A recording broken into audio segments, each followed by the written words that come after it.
Today I'm in the West Hollywood neighborhood of Los Angeles.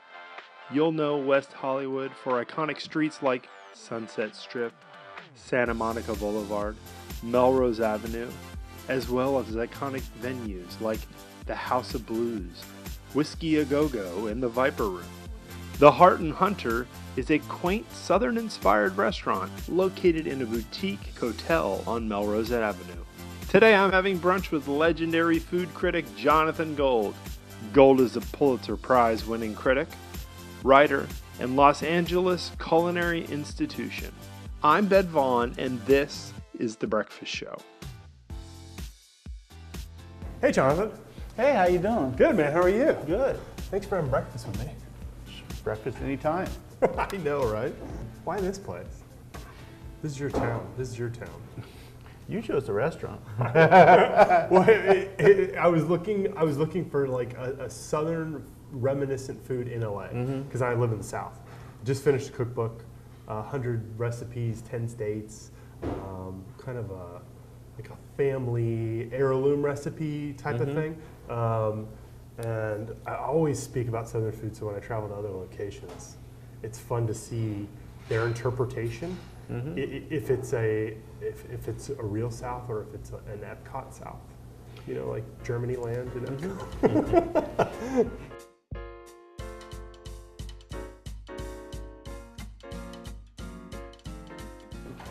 I've probably turned down TV stuff like well into the triple figures. This is the first. Sure. This is the first thing I've ever done that's remotely like Why'd that. you do it? When I renounced or whatever, Right. admitted I was no longer anonymous, it came with a picture on the front page of the Times. Right. That clearly the documentary is out, and Yeah. it's not the time to be coy about it anymore. I'm perfectly happy not to have been a judge on reality food shows. Think you'll ever do it? I don't know. I've said no to pretty much every one of them you can think of, though. Yeah. Kind of punk rock in its way. That is a little punk rock. I guess maybe we're in a southern restaurant, so country ham is something you hardly see anymore, at least in LA. It's, you know, obviously you see plenty of it in Kentucky. Sure. And it just has that, you know, special concentration, that special flavor and that gaminess and the sense of place to it that's, I think, sort of uniquely American. And it'd be nice to see that sometimes instead of, you know, prosciutto. There's a lot of cured meats out here, and there's a lot of people who are curing their own meats and doing a really good job of it. But yeah, that you can't even buy it. I mean, I mail order mine from I gotta send you Kentucky. some. Do you get pens? Pens in Kentucky? Well, I don't get pens. Pens is great. I'm gonna send you some. I get. Jeff, we're gonna mail you some ham. How often does that happen? My meat box, my mailbox.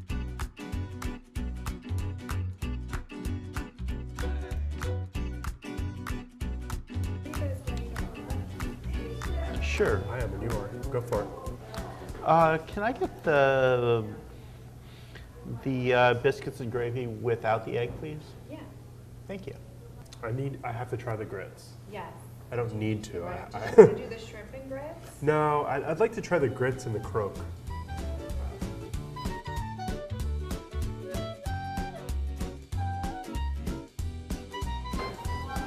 What's a normal breakfast for you? Lately, I've been doing a lot of like charred baguettes. Really? You ever done that? It's so delicious. You take a baguette, you do a chunk, you cut it in half, you put it on a grill, or I have this stovetop grill called Tostapane that for some reason you can find in every single hardware store in Italy for like $6, but nobody in the US has. You've got to get it, but you can even do it over an open stove flame if you want. Okay. So it just like burn the hell out of the bottom, toast it, and then you sort of vary what you put on top. Whatever you spread? Yeah, you could, you know, sometimes it's nice with like fresh ricotta, salt and pepper. You burn the crunchy side or the soft side? I burn the crunchy side more, but I also burn the other Okay. side. Because if you're going to do some burning, you might as well do some burning.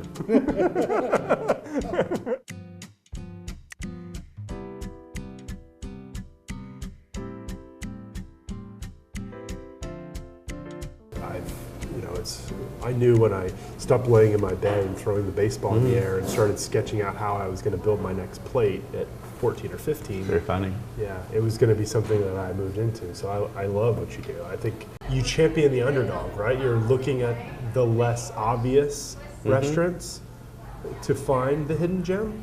Because they're more interesting a lot of the time. I mean, it's not happening as much anymore, but it used to be, say, 15 years ago here, that you would have a chef who was a pretty good chef with a pretty good restaurant, and he'd, for some reason, want to put a, let's say, a Thai noodle on his menu. You know, Thai noodles were, you know, vegetable. They use lots of vegetables, or they can. That everybody, you know, looks in the flavor Bible and they figure out, you know, the 4 things you need to put together to make it taste Thai. I think that, you know, young chefs are, young cooks, young eaters are becoming really, really conversant in the cuisines of the world and the way they're put together and the flavor profiles of things and the aesthetics that aren't necessarily the aesthetics they were brought up with. Right. And a lot of the places that would traditionally have been reviewed by, I guess, the lead critic for the LA Times, you know, the 14th best Italian restaurant in Beverly Hills, I don't care about as much. Right. If it's the best restaurant, that's fine. I mean, you know, if chefs working at the highest level are gods and they must be catered to. People sort of doing a menu because it's kind of the menu that maybe somebody told them they should do. It bores me. I don't see why I have to spend that much time around it.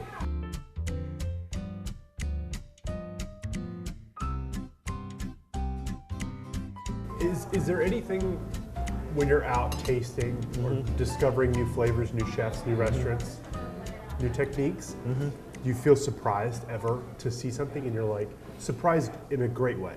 Amazing food? No, I mean that's one of the reasons I love writing about food so much. And somebody will be doing something, and you'll be, how the hell did they do that? Whatever, 10,000, 15,000 professional meals eating out, and it's like I can still be knocked backwards by a bowl of freaking porridge. That's awesome. And you gotta have that. Yeah. You know, equally important to Country Ham is hot sauce selection. Yeah. Huge. Do you house ferment your own? No. It's like, am I going to make ketchup? Can I make it better than Heinz? No. No. Well, yeah, same with, I mean, I can probably make a good hot sauce. However, the condiments, I don't think, no. I think that's why you don't see that many artisanal ketchups, because you're just not going to make a ketchup better than Heinz. It was the thing for a while, right? No, everybody tried, but Smoky, mango-y, peachy. It was like, oh. And it was all like chutney. Yeah, it More or was. less, yeah. Because you need that, there's that weird glossiness that probably comes with more corn syrup than any like honest chef would ever feel comfortable. Yeah.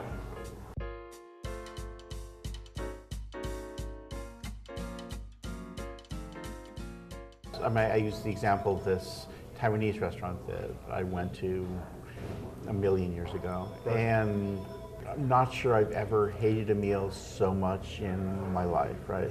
It was my first time encountering like a really intense bitter melon, which is like, it's not like bitter like coffee, it's bitter like cancer medicine, right? I mean, it's a bitterness that just keeps going. But it fools you because when it's braised properly, it's also as luscious as the ripest best melon you've ever had. Right.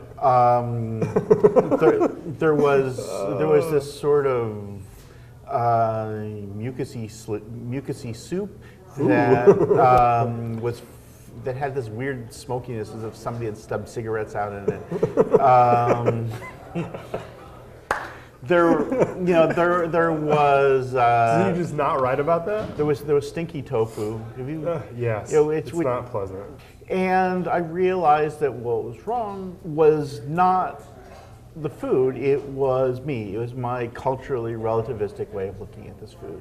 The chef had been turning out the food that he meant to turn out. It wasn't a mistake that the tofu smelled like an untended garbage bin in August. And I went back to this place 17 times, right? Every time ordering some of the same things, some of the different things, going back to the same thing. So I really wanted to understand the context in which this food was being served. I really wanted to know, I really felt it was important to sort of have this universe within what I was looking at. And after I was there so often, I think some of the waitresses thought I was trying to date them. I was there so much that the owner of the place, called me his American customer.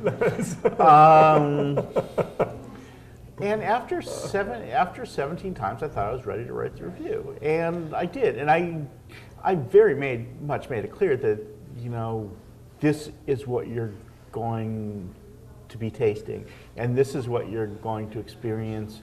And unless you're coming at it from this very particular angle, you are not going to like this at all.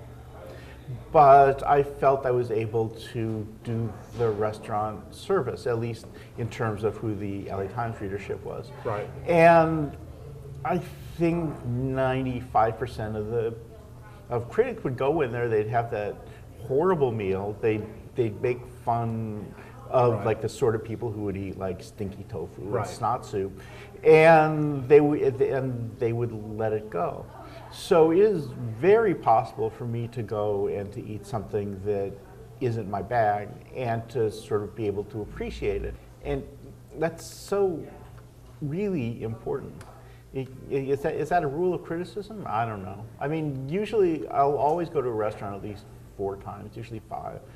If it's a cuisine I'm not super familiar with, maybe a lot more. I always reserve anonymously under different phone numbers, so at least they don't know I'm coming. Yeah, that's a They'll good know idea. when I'm there, but they don't know when I'm coming. Right. So, It's the best opportunity to catch them at their normal, not their best or their worst. Yeah. So they're not going to be able to like, Right. fly Eric Ripert in to do the sauces for them. I don't know if anybody would do that, but I wouldn't put it past a restaurateur in need of a great review. Oh, he's got a few $100,000 laying around. Fly Eric Ripert in. Oh, it's good stuff. I've had a blast. Thanks for doing it. Thanks for having breakfast with me.